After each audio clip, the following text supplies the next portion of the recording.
The brilliant G.K. Chesterton, he saw all of this coming. He observed that when people stop believing in God, they don't believe in nothing, they believe in anything.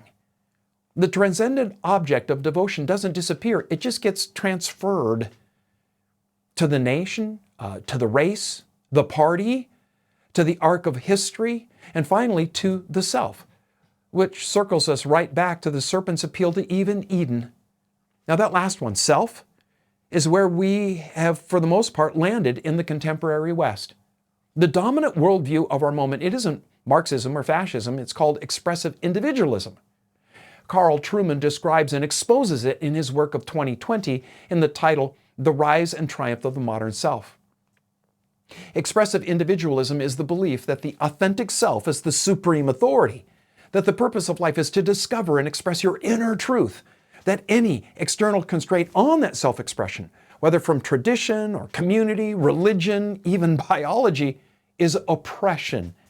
And once you see it, and how expressive individualism is the prevailing worldview today, you can't unsee it. Rather, you end up seeing it everywhere. Now, I want to be careful here because I'm not saying that everyone who holds progressive social views is a nihilist or that everyone who has left the church is living a meaningless life. God's common grace is real, and image bearers of God don't stop being image bearers when they stop believing in the one whose image they bear. But I am saying that as a worldview, as a coherent account of reality capable of sustaining a civilization, secular humanism has a serious structural problem. At its core, it's a parasite. It consumes the moral capital built up by the civilization it replaced without being able to reproduce it.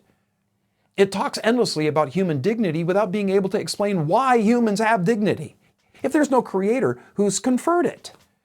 It talks about justice without being able to ground justice in anything beyond a shifting consensus. It talks about truth while simultaneously insisting that truth is merely a social construct.